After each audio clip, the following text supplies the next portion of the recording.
मेरे प्यारे देशवासियों, नमस्कार। आज देश के कई हिस्सों में सूर्य उपासना का महापर्व छठ मनाया जा रहा है। छठ पर्व का हिस्सा बनने के लिए लाखों श्रद्धालु अपने गांव, अपने घर, अपने परिवार के बीच पहुंचे हैं। मेरी प्रार्थना है कि छठ मैया सबकी समृद्धि, सबके कल्याण का आशीर्वाद दें। साथियों, सूर्य उपासना की परंपरा इस बात का प्रमाण है कि हमारी संस्कृति, हमारी आस्था का प्रकृति से कितना गहरा जुड़ाव है। इस पूजा के जरिए हमारे जीवन में सूर्य के प्रकाश का महत्व समझाया गया है। साथ ही ये संदेश भी दिया गया है कि उतार चढ़ाव जीवन का अभिन्न हिस्सा है। इसलिए हमें हर परिस्थिति में एक समान भाव रखना चाहिए। छठ मैया की पूजा में भांति भांति के फलों और ठेकुआ का प्रसाद चढ़ाया जाता है। इसका व्रत भी किसी कठिन साधना से कम नहीं होता। छठ पूजा की एक और खास बात होती है कि इसमें पूजा के लिए जिन वस्तुओं का इस्तेमाल होता है उसे समाज के विभिन्न लोग मिलकर तैयार करते हैं। इसमें बांस की बनी टोकरी या सुपली का उपयोग होता है। मिट्टी के दियों का अपना महत्व होता है।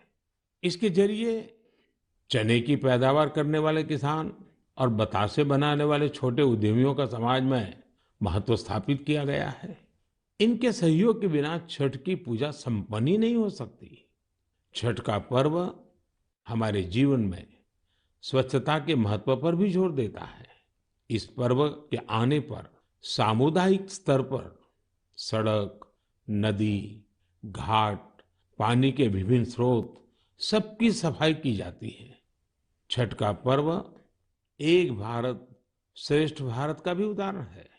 आज बिहार और पूर्वांचल के लोग देश के जिस भी कोने में हैं, वहां धूमधाम से छठ का आयोजन हो रहा है। दिल्ली, मुंबई समेत महाराष्ट्र के अलग अलग जिलों और गुजरात के कई हिस्सों में छठ का बड़े पैमाने पर आयोजन होने लगा है। मुझे तो याद है, पहले गुजरात में उतनी छठ पूजा नहीं होती थी, लेकिन समय के साथ आज करीब करीब पूरे गुजरात में छठ पूजा के रंग नजर आने लगे हैं। ये देखकर मुझे भी बहुत खुशी होती है। आजकल हम देखते हैं विदेशों से भी छठ पूजा की कितनी भव्य तस्वीरें आती हैं।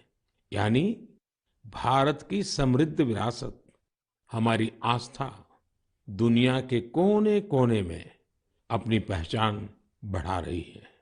इस महापर्व में शामिल होने वाले हर आस्थावान को मेरी तरफ से बहुत बहुत शुभकामनाएं। मेरे प्यारे देशवासियों, अभी हमने पवित्र छठ पूजा की बात की, भगवान सूर्य की उपासना की बात की। तो क्यों न सूर्य उपासना के साथ साथ आज हम उनके वरदान की भी चर्चा करें। सूर्य देव का ये वरदान है सौर ऊर्जा, सोलर एनर्जी। आज एक ऐसा विषय है जिसमें पूरी दुनिया अपना भविष्य देख रही है। और भारत के लिए तो सूर्यदेव सदियों से उपासना ही नहीं, जीवन पद्धति के भी केंद्र में रह रहे हैं। भारत आज अपने पारंपरिक अनुभवों को आधुनिक विज्ञान से जोड़ रहा है। तभी आज हम सौर ऊर्जा से बिजली बनाने वाले सबसे बड़े देशों में शामिल हो गए हैं। सौर ऊर्जा से कैसे हमारे देश के गरीब और मध्यम वर्ग के जीवन में बदलाव आ रहा है, वो भी अध्ययन का विषय है। तमिलनाडु में कांचीपुरम में एक किसान है, थिरु के एजिलन। इन्होंने पीएम कुसुम योजना का लाभ लिया और अपने खेत में 10 हॉर्स पावर का सोलर पंप सेट लगवाया। अब उन्हें अपने खेत के लिए बिजली पर कुछ खर्च नहीं करना होता है। खेत में सिंचाई के लिए अब वो सरकार की बिजली सप्लाई पर निर्भर भी नहीं है। वैसे ही राजस्थान के भरतपुर में पीएम कुसुम योजना के एक और लाभार्थी किसान हैं कमल जी मीणा। कमल जी ने खेत में सोलर पंप लगाया जिससे उनकी लागत कम हो गई है। लागत कम हुई तो आमदनी भी बढ़ गई। कमल जी सोलार बिजली से दूसरे कई छोटे उद्योगों को भी जोड़ रहे हैं। उनके इलाके में लकड़ी का काम है, गाय के गोबर से बनने वाले उत्पाद हैं, इनमें भी सोलर बिजली का इस्तेमाल हो रहा है। वो 10-12 लोगों को रोजगार भी दे रहे हैं। यानी कुसुम योजना से कमल जी ने जो शुरुआत की, उसकी महक कितने ही लोगों तक पहुंचने लगी है। साथियों, क्या आप कभी कल्पना कर सकते हैं कि आप महीने भर बिजली का उपयोग करें और आपका बिजली बिल आने के बजाय आपको बिजली के पैसे मिले? सौर ऊर्जा ने ये भी कर दिखाया है। आपने कुछ दिन पहले देश के पहले सूर्य ग्राम गुजरात के मोढेरा की खूब चर्चा सुनी होगी। मोढेरा सूर्यग्राम के ज्यादातर घर सोलर पावर से बिजली पैदा करने लगे हैं। अब वहां के कई घरों में महीने के आखिर में बिजली का बिल नहीं आ रहा, बल्कि बिजली से कमाई का चेक आ रहा है। ये होता देख अब देश के बहुत से गांवों के लोग मुझे चिट्ठियां लिखकर कह रहे हैं कि उनके गांव को भी सूर्यग्राम में बदला जाए। यानी वो दिन दूर नहीं जब भारत में सूर्य ग्रामों का निर्माण बहुत बड़ा जन आंदोलन बनेगा।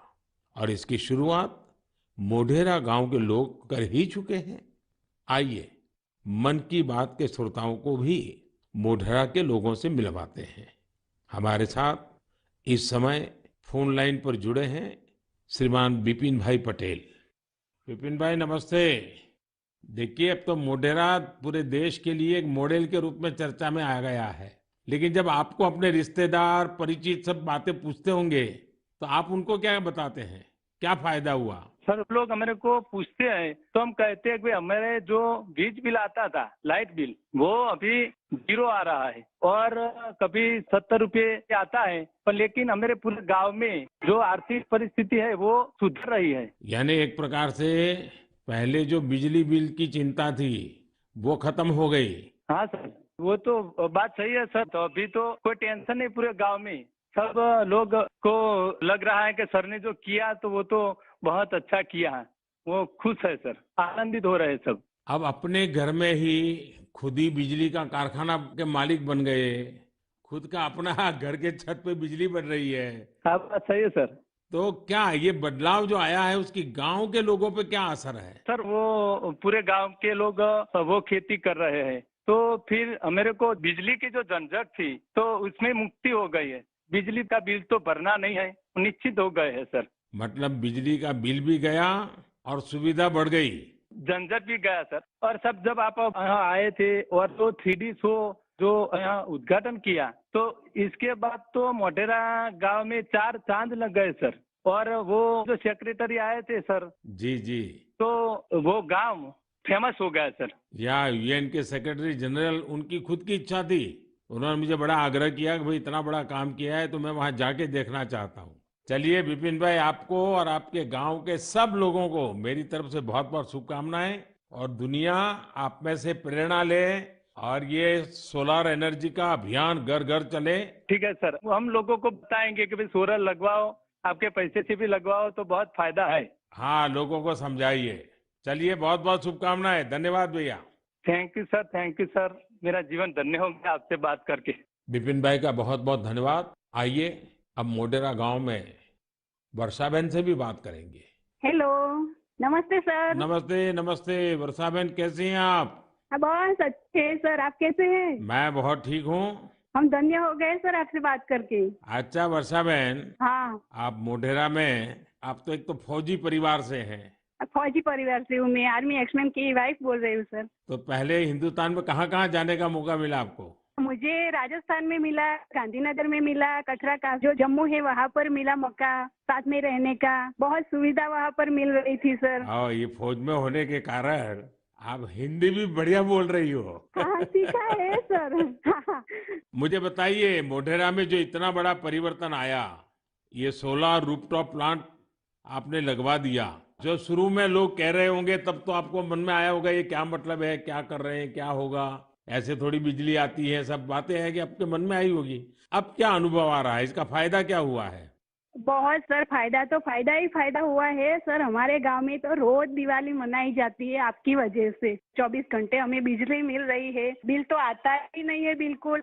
हमारे घर में हमें हमने इलेक्ट्रिक सब चीजें घर में ला रखी है सर, सब यूज कर रहे हैं हम आपकी वजह से सर। बिल आता ही नहीं है तो हम फ्री माइंड से सब यूज कर सकते हैं ना। ये बात सही है, आपने बिजली का अधिकतम उपयोग करने के लिए भी मन बना लिया है। बना लिया सर, बना लिया। अभी हमें कोई दिक्कत ही नहीं है, हम फ्री माइंड से सब जो वॉशिंग मशीन है, एसी है, सब चला सकते हैं सर। और गांव के बाकी लोग भी खुश है इसके कारण? बहुत बहुत खुश है सर। अच्छा, ये आपके पतिदेव तो वहाँ सूर्य मंदिर में काम करते हैं, तो वहाँ वो जो लाइट शो हुआ, इतना बड़ा इवेंट हुआ और अभी दुनिया भर के मेहमान आ रहे हैं। दुनिया भर के फॉरेनर आ सकते हैं और सर आपने वर्ल्ड में प्रसिद्ध कर दिया है हमारे गांव को। तो आपके पति को अब काम बढ़ गया होगा, इतने मेहमान वहाँ मंदिर में देखने के लिए आ रहे हैं। अरे कोई बात नहीं, जितना भी काम बढ़े सर, कोई बात नहीं, इसकी हमें कोई दिक्कत नहीं है हमारे पति को। बस आप विकास करते जाओ हमारे गांव का। अब गांव का विकास तो हम सबको मिल करके करना है। हाँ हाँ सर, हम आपके साथ हैं। और मैं तो मोढेरा के लोगों का अभिनंदन करूंगा, क्योंकि गांव ने इस योजना को स्वीकार किया और उनको विश्वास हो गया कि हाँ, हम अपने घर में बिजली बना सकते हैं। 24 घंटे सर हमारे घर में बिजली आती है और हम बहुत खुश हैं। चलिए, मेरी आपको बहुत शुभकामनाएं हैं। जो पैसे बचे हैं इसका बच्चों की भलाई के लिए उपयोग कीजिए। उन पैसों का उपयोग अच्छा हो ताकि आपका जीवन को फायदा हो। मेरी आपको बहुत शुभकामनाएं हैं और सब मोढेरा वालों को मेरे नमस्कार। साथियों, वर्षा बहन और विपिन भाई ने जो बताया है वो पूरे देश के लिए, गांवों शहरों के लिए एक प्रेरणा है। मोढेरा का ये अनुभव पूरे देश में दोहराया जा सकता है। सूर्य की शक्ति अब पैसे भी बचाएगी और आय भी बढ़ाएगी। जम्मू कश्मीर के श्रीनगर से एक साथी हैं मंजूर अहमद लईवाल। कश्मीर में सर्दियों के कारण बिजली का खर्च काफी होता है। इसी कारण मंजूर जी का बिजली का बिल भी 4,000 रुपये से ज्यादा आता था। लेकिन जब से मंजूर जी ने अपने घर पर सोलर रूफटॉप प्लांट लगवाया है, उनका खर्च आधे से भी कम हो गया है। ऐसे ही ओडिशा की एक बेटी कुन्नी देवरी सौर ऊर्जा को अपने साथ साथ दूसरी महिलाओं के रोजगार का माध्यम बना रही है। कुन्नी ओडिशा के केंदुझर जिले के करदापाल गांव में रहती है। वो आदिवासी महिलाओं को सोलर से चलने वाली रीलिंग मशीन पर सिल्क की कताई की ट्रेनिंग देती है। सोलर मशीन के कारण इन आदिवासी महिलाओं पर बिजली के बिल का बोझ नहीं पड़ता और उनकी आमदनी हो रही है। यही तो सूर्यदेव की सौर ऊर्जा का वरदान ही तो है। वरदान और प्रसाद तो जितना विस्तार हो उतना ही अच्छा होता है। इसलिए मेरी आप सबसे प्रार्थना है, आप भी इसमें जुड़े और दूसरों को भी जोड़े। मेरे प्यारे देशवासियों, अभी मैं आपसे सूरज की बातें कर रहा था। अब मेरा ध्यान स्पेस की तरफ जा रहा है। वो इसलिए क्योंकि हमारा देश सोलर सेक्टर के साथ ही स्पेस सेक्टर में भी कमाल कर रहा है। पूरी दुनिया आज भारत की उपलब्धियां देखकर हैरान है। इसलिए मैंने सोचा मन की बात के श्रोताओं को ये बताकर मैं उनकी भी खुशी बढ़ाऊं। साथियों, अब से कुछ दिन पहले आपने देखा होगा, भारत ने एक साथ 36 सैटेलाइट्स को अंतरिक्ष में स्थापित किया है। दिवाली से ठीक एक दिन पहले मिली ये सफलता एक प्रकार से ये हमारे युवाओं की तरफ से देश को एक स्पेशल दिवाली गिफ्ट है। इस लॉन्चिंग से कश्मीर से कन्याकुमारी और कच्छ से कोहिमा तक पूरे देश में डिजिटल कनेक्टिविटी को और मजबूती मिलेगी। इसकी मदद से बेहद दूर दराज के इलाके भी देश के बाकी हिस्सों से और आसानी से जुड़ जाएंगे। देश जब आत्मनिर्भर होता है तो कैसे सफलता की नई ऊंचाई पर पहुंचता जाता है, ये इसका भी एक उदाहरण है। आपसे बात करते हुए मुझे वो पुराना समय भी याद आ रहा है जब भारत को क्रायोजेनिक रॉकेट टेक्नोलॉजी देने से मना कर दिया गया था। लेकिन भारत के वैज्ञानिकों ने ना सिर्फ स्वदेशी टेक्नोलॉजी विकसित की, बल्कि आज इसकी मदद से एक साथ दर्जनों सैटेलाइट्स अंतरिक्ष में भेज रहा है। इस लॉन्चिंग के साथ भारत ग्लोबल कॉमर्शियल मार्केट में एक मजबूत प्लेयर बनकर उभरा है। इससे अंतरिक्ष के क्षेत्र में भारत के लिए अवसरों के नए द्वार भी खुले हैं। साथियों, विकसित भारत का संकल्प लेकर चल रहा हमारा देश सबका प्रयास से ही अपने लक्ष्यों को प्राप्त कर सकता है। भारत में पहले स्पेस सेक्टर सरकारी व्यवस्थाओं के दायरे में ही सिमटा हुआ था। जब ये स्पेस सेक्टर भारत के युवाओं के लिए, भारत के प्राइवेट सेक्टर के लिए खोल दिया गया, तब से इसमें क्रांतिकारी परिवर्तन आने लगे हैं। भारतीय इंडस्ट्री और स्टार्टअप्स इस क्षेत्र में नए नए इनोवेशंस और नई नई टेक्नोलॉजी लाने में जुटे हैं। विशेषकर इन स्पेस के सहयोग से इस क्षेत्र में बड़ा बदलाव होने जा रहा है। इन स्पेस के जरिए गैर सरकारी कंपनियों को भी अपने पेलोड्स और सैटेलाइट लॉन्च करने की सुविधा मिल रही है। मैं अधिक से अधिक स्टार्टअप्स और इनोवेटर्स से आग्रह करूंगा कि वे स्पेस सेक्टर में भारत में बन रहे इन बड़े अवसरों का पूरा लाभ उठाएं। मेरे प्यारे देशवासियों, जब स्टूडेंट्स की बात आए, युवा शक्ति की बात आए, नेतृत्व शक्ति की बात आए, तो हमारे मन में घिसी पीटी पुरानी बहुत सारी धारणाएं घर कर गई हैं। कई बार हम देखते हैं कि जब स्टूडेंट पावर की बात होती है तो इसको छात्र संघ चुनावों से जोड़कर उसका दायरा सीमित कर दिया जाता है। लेकिन स्टूडेंट पावर का दायरा बहुत बड़ा है, बहुत विशाल है। स्टूडेंट पावर भारत को पावरफुल बनाने का आधार है। आखिर आज जो युवा है वही तो भारत को 2047 तक लेकर जाएंगे, जब भारत शताब्दी मनाएगा। युवाओं की ये शक्ति, उनकी मेहनत, उनका पसीना, उनकी प्रतिभा भारत को उस ऊंचाई पर लेकर जाएगी जिसका संकल्प देश आज ले रहा है। हमारे आज के युवा जिस तरह देश के लिए काम कर रहे हैं, नेशन बिल्डिंग में जुट गए हैं, वो देखकर मैं बहुत भरोसे से भरा हुआ हूँ। जिस तरह हमारे युवा हैकेथॉन्स में प्रॉब्लम सॉल्व करते हैं, रात रात भर जागकर घंटों काम करते हैं, वो बहुत ही प्रेरणा देने वाला है। बीते वर्षों में हुए हैकाथॉन्स ने देश के लाखों युवाओं ने मिलकर बहुत सारे चैलेंजेस को निपटाया है, देश को नए सॉल्यूशन दिए हैं।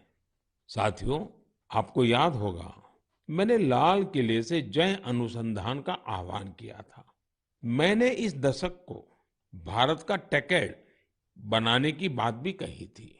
मुझे ये देखकर बहुत अच्छा लगा, इसकी कमान हमारी आईआईटीज के स्टूडेंट्स ने भी संभाल ली है। इसी महीने 14-15 अक्टूबर को सभी 23 आईआईटीज अपने इनोवेशंस और रिसर्च प्रोजेक्ट को प्रदर्शित करने के लिए पहली बार एक मंच पर आए।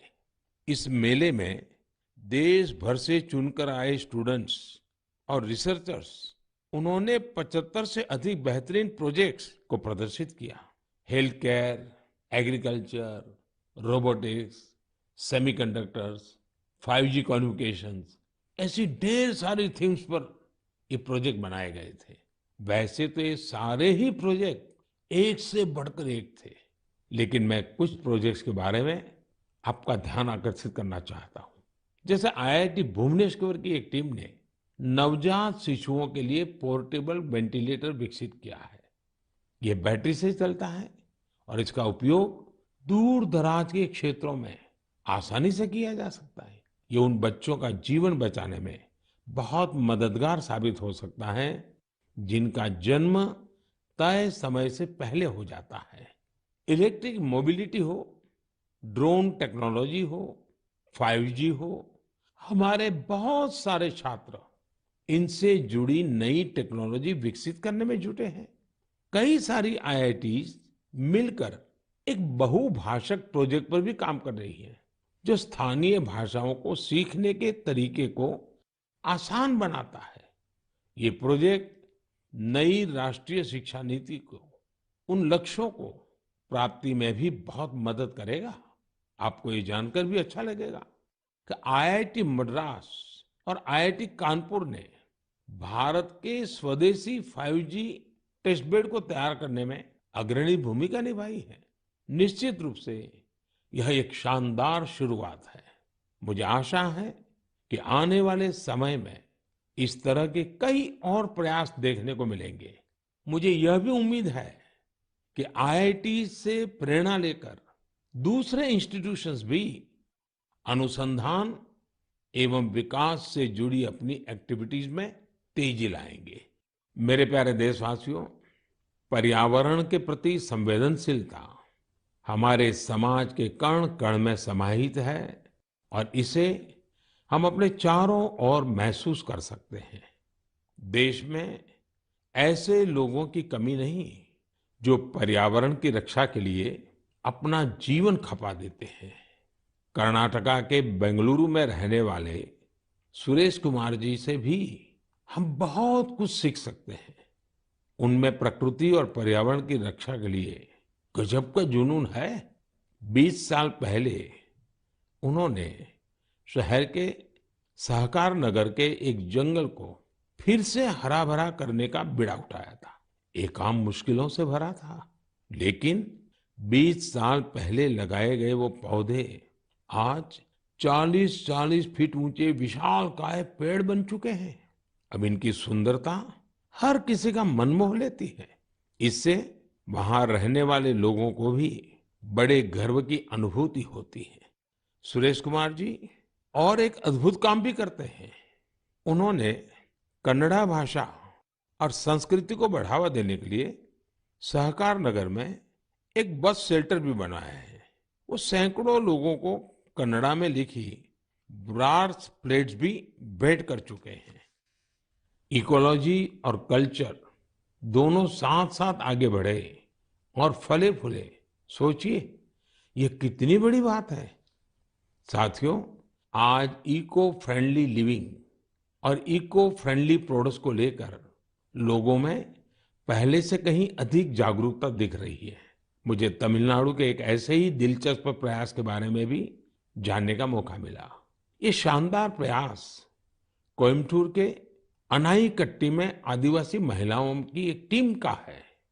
इन महिलाओं ने निर्यात के लिए 10,000 eco friendly terracotta tea cup का निर्माण किया।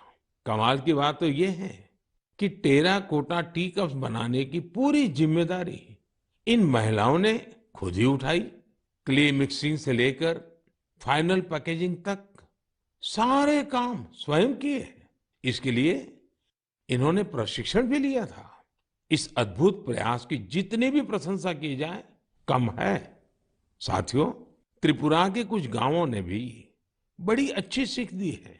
आप लोगों ने बायो विलेज तो जरूर सुना होगा, लेकिन त्रिपुरा के कुछ गांव बायो विलेज 2 की सीढ़ी चढ़ गए हैं। बायो विलेज 2 में इस बात पर जोर होता है कि प्राकृतिक आपदाओं से होने वाले नुकसान को कैसे कम से कम किया जाए। इसमें विभिन्न उपायों से लोगों के जीवन स्तर को बेहतर बनाने पर पूरा ध्यान दिया जाता है। Solar energy, biogas, bee keeping और बायो फर्टिलाइजर, इन सब पर पूरा फोकस रहता है। कुल मिलाकर अगर देखें तो जलवायु परिवर्तन के खिलाफ अभियान को बायो विलेज 2 बहुत मजबूती देने वाला है। मैं देश के अलग अलग हिस्सों में पर्यावरण संरक्षण को लेकर बढ़ रहे उत्साह को देखकर बहुत ही खुश हूं। कुछ दिन पहले ही भारत में पर्यावरण की रक्षा के लिए समर्पित मिशन लाइफ को भी लॉन्च किया गया है। मिशन लाइफ का सीधा सिद्धांत है, ऐसी जीवन शैली, ऐसी लाइफस्टाइल को बढ़ावा जो पर्यावरण को नुकसान न पहुंचाए। मेरा आग्रह है कि आप भी मिशन लाइफ को जानिए, उसे अपनाने का प्रयास कीजिए। साथियों, कल 31 अक्टूबर को राष्ट्रीय एकता दिवस है। सरदार वल्लभ भाई पटेल जी की जन्म जयंती का पुण्य अवसर है। इस दिन देश के कोने कोने में रन फॉर यूनिटी का आयोजन किया जाता है। ये दौड़ देश में एकता के सूत्र को मजबूत करती है, हमारे युवाओं को प्रेरित करती है। अब से कुछ दिन पहले ऐसी ही भावना हमारे राष्ट्रीय खेलों के दौरान भी देखी है।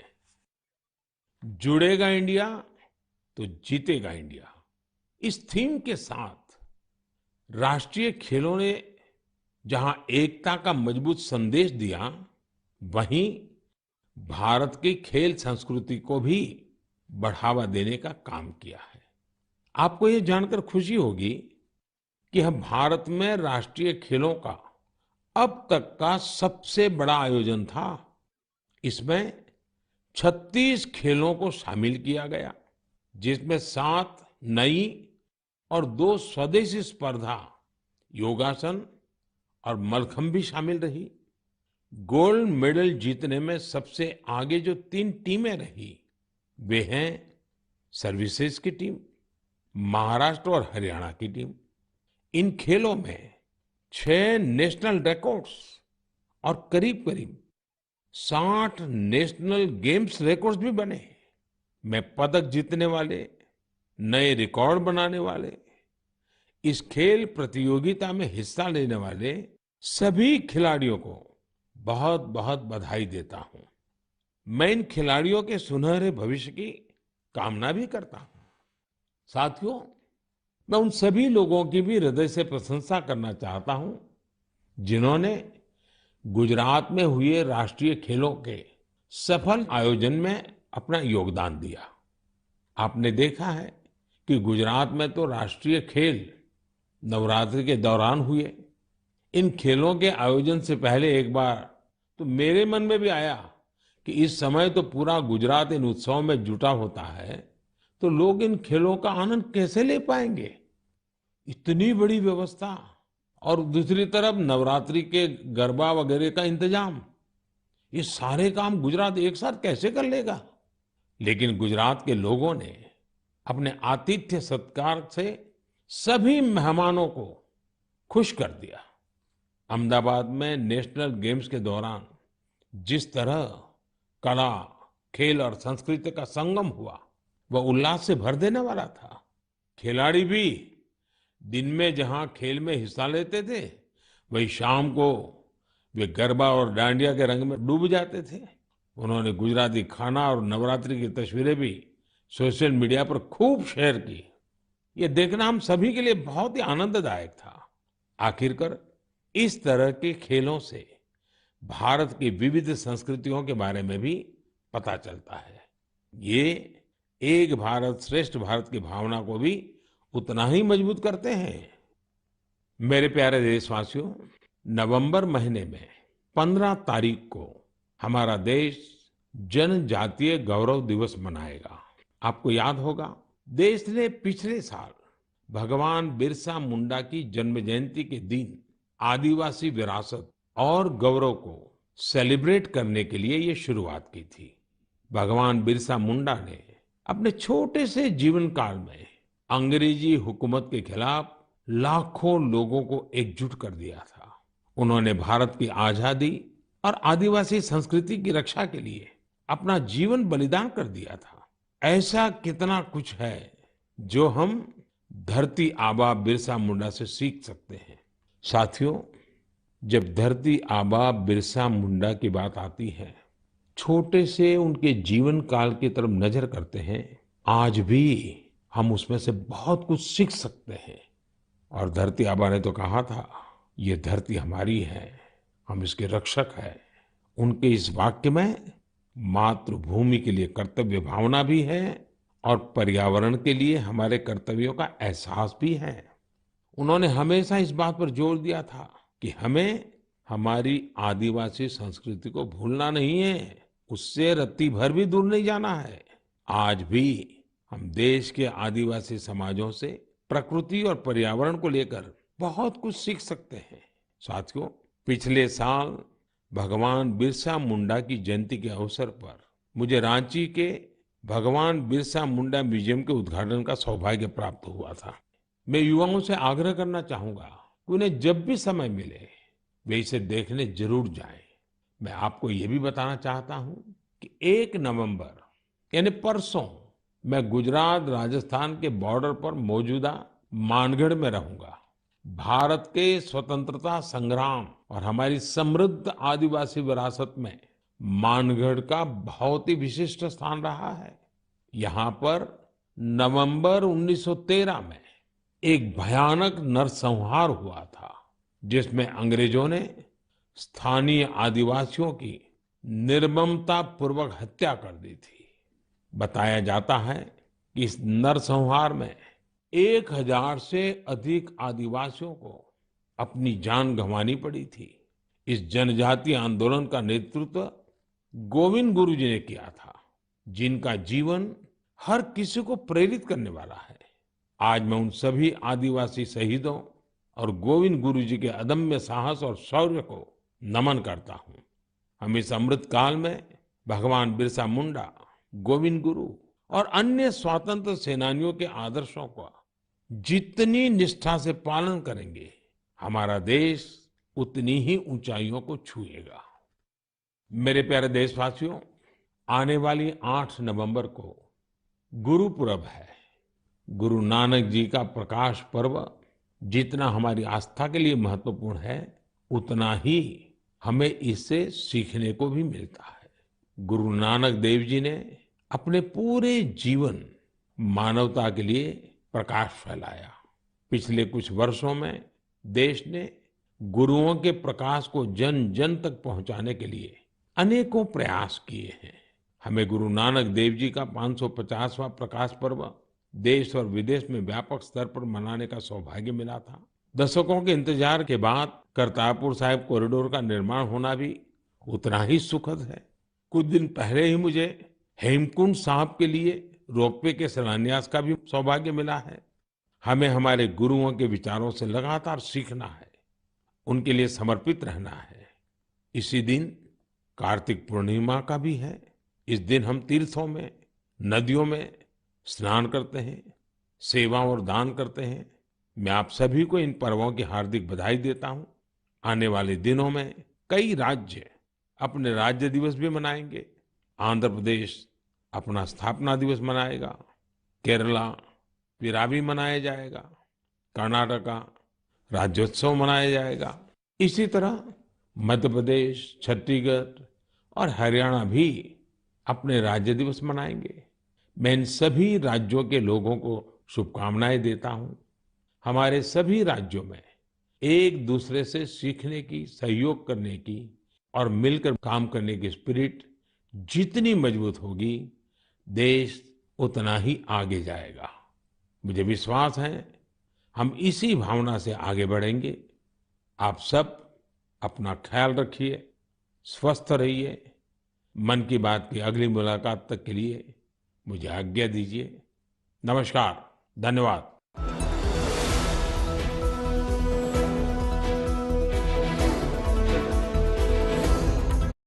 आकाशवाणी और दूरदर्शन के सभी चैनलों पर मन की बात के प्रादेशिक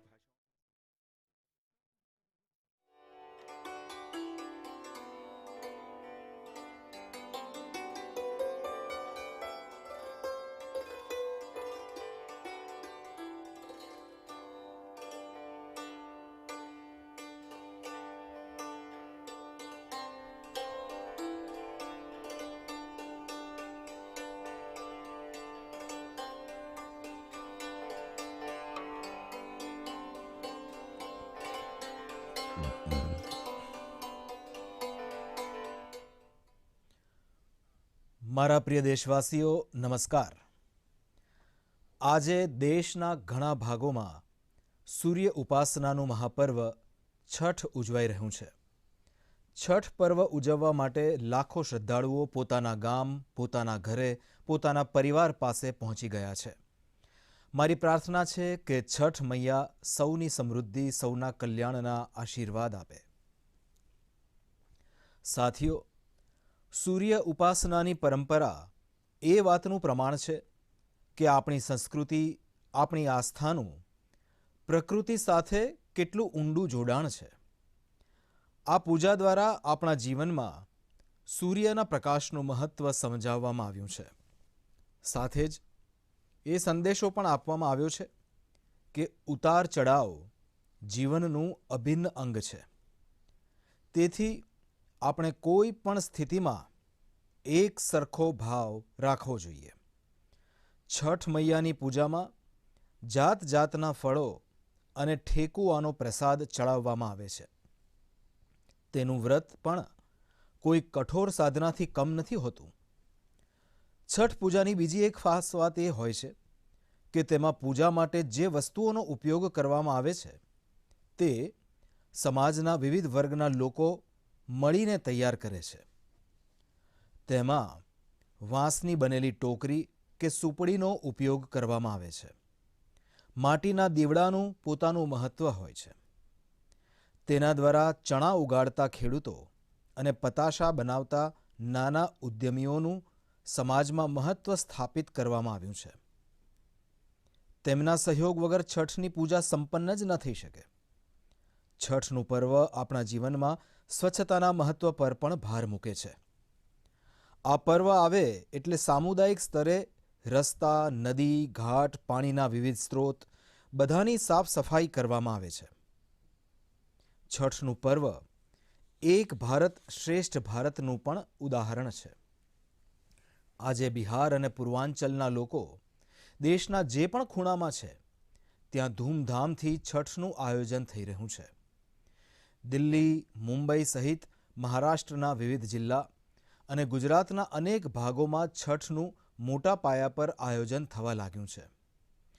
મને યાદ છે, પહેલાં ગુજરાતમાં એટલા પ્રમાણમાં છઠ પૂજા નહોતી થતી, પરંતુ સમય વીતવાની સાથે આજે લગભગ સમગ્ર ગુજરાતમાં છઠ પૂજાના રંગ નજરે પડી રહ્યા છે. આ જોઈને મને પણ ખૂબ આનંદ થાય છે. આજકાલ આપણે જોઈએ છીએ વિદેશોમાંથી પણ છઠ પૂજાની કેટલી ભવ્ય તસવીરો આવે છે. મતલબ, ભારતનો સમૃદ્ધ વારસો, આપણી આસ્થા દુનિયાના ખૂણે ખૂણે પોતાની ઓળખ વધારી રહી છે. આ મહાપર્વમાં સામેલ થનાર દરેક આસ્થાવાનને મારા તરફથી હાર્દિક શુભકામનાઓ. મારા પ્રિય દેશવાસીઓ, હમણાં આપણે પવિત્ર છઠ પૂજાની વાત કરી, ભગવાન સૂર્યની ઉપાસનાની વાત કરી. તો સૂર્ય ઉપાસનાની સાથે સાથે આજે આપણે તેના વરદાનની પણ ચર્ચા કરીએ. સૂર્યદેવનું આ વરદાન છે સૌર ઉર્જા.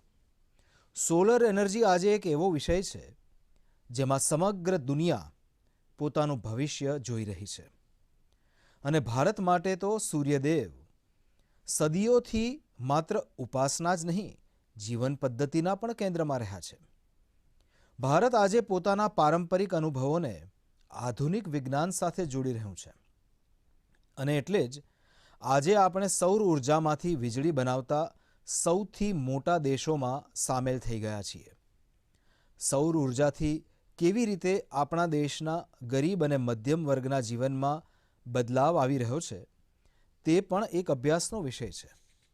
તામિલનાડુમાં કાંચીપુરમમાં એક ખેડૂત છે થિરુ કે એઝિલન. તેમણે પીએમ કુસુમ યોજનાનો લાભ લીધો અને પોતાના ખેતરમાં 10 હોર્સ પાવરનો સોલર પંપ સેટ લગાવ્યો. હવે તેમને પોતાના ખેતરમાં વીજળી માટે કોઈ ખર્ચ કરવો પડતો નથી. ખેતરમાં સિંચાઈ માટે હવે તેઓ સરકારના વીજ પુરવઠા ઉપર પણ નિર્ભર નથી. એ જ રીતે રાજસ્થાનના ભરતપુરમાં પીએમ કુસુમ યોજનાના બીજા એક લાભાર્થી ખેડૂત છે કમલજી મીણા. કમલજીએ ખેતરમાં સોલર પંપ લગાવ્યો, જેથી તેમનો ખર્ચ ઘટી ગયો. ખર્ચ ઘટી ગયો તો આવક પણ વધી ગઈ. કમલજી સોલર એનર્જીની સાથે બીજા અનેક નાના ઉદ્યોગોને પણ જોડી રહ્યા છે. તેમના વિસ્તારમાં લાકડાનું કામ છે, ગાયના ગોબરમાંથી બનતા ઉત્પાદનો છે, તેમાં પણ સોલર એનર્જીનો ઉપયોગ થઈ રહ્યો છે. તેઓ 10-12 લોકોને રોજગાર પણ આપી રહ્યા છે. એટલે કે કુસુમ યોજનાથી કમલજીએ જે શરૂઆત કરી તેની મહેક કેટલા બધા લોકો સુધી પ્રસરી રહી છે. સાથીઓ, શું આપ કલ્પના કરી શકો છો કે આપ આખો મહિનો વીજળીનો ઉપયોગ કરો અને આપને વીજળીનું બિલ આવવાને બદલે આપને વીજળીના પૈસા મળે? સૌર ઉર્જાએ આ પણ કરી બતાવ્યું છે. આપે થોડા દિવસ પહેલાં દેશના પ્રથમ સૂર્યગ્રામ ગુજરાતના મોઢેરાની ઘણી ચર્ચા સાંભળી હશે. મોઢેરા સૂર્યગ્રામના મોટા ભાગના ઘર સોલર પાવરમાંથી વીજળી ઉત્પન્ન કરી રહ્યા છે. હવે ત્યાંના અનેક ઘરોમાં મહિનાના આખરે વીજળીનું બિલ નથી આવતું, પરંતુ વીજળીમાંથી કમાણીનો ચેક આવી રહ્યો છે. આમ થતું જોઈને હવે દેશના ઘણા ગામોના લોકો મને લખીને કહી રહ્યા છે કે તેમના ગામને પણ સૂર્યગ્રામમાં બદલવામાં આવે. મતલબ કે હવે એ દિવસો દૂર નથી કે જ્યારે ભારતમાં સૂર્યગ્રામોનું નિર્માણ ઘણું મોટું જન આંદોલન બની જશે અને તેની શરૂઆત મોઢેરા ગામના લોકો જ કરી ચૂક્યા છે. ચાલો આપણે પણ મન કી બાતના શ્રોતાઓને મોઢેરાના લોકોનો પરિચય કરાવીએ. શ્રી બિપિનભાઈ પટેલ અત્યારે અમારી સાથે ફોન લાઈન પર જોડાયેલા છે. બિપિનભાઈ નમસ્તે. જુઓ, હવે તો મોઢેરા આખા દેશ માટે એક મોડેલ રૂપે ચર્ચામાં આવી ગયું છે. પણ જ્યારે આપને આપના સગા સંબંધીઓ, ઓળખીતાઓ બધું પૂછતા હશે ત્યારે આપ એમને શું કહો છો? શું ફાયદો થયો? સર, લોકો અમને પૂછે છે તો અમે કહીએ છીએ કે અમને જે લાઇટ બિલ આવતું હતું તે હવે 0 આવે છે અને ક્યારેક 70 રૂપિયા આવે છે. પણ અમારા આખા ગામમાં આર્થિક પરિસ્થિતિ હવે સુધરી રહી છે. એટલે એક રીતે જોઈએ તો પહેલા જે વીજળીના બિલની ચિંતા રહેતી હતી એ ખતમ થઈ ગઈ. હા સર, સાચી વાત છે સર. હવે તો કોઈ ટેન્શન નથી આખા ગામમાં. બધા લોકોને લાગે છે કે સાહેબે જે કર્યું એ તો બહુ જ સારું કર્યું. બધા ખુશ છે સર, બહુ આનંદમાં છે સર બધા. હવે પોતાના ઘરમાં જ જાતે જ વીજળીના કારખાનાના માલિક બની ગયા. પોતાના ઘરની છત નીચે જ હવે વીજળી પેદા થાય છે. હા સર, સાચી વાત છે સર. તો આ જે બદલાવ આવ્યો છે તેની ગામના લોકો પર શું અસર પડી છે?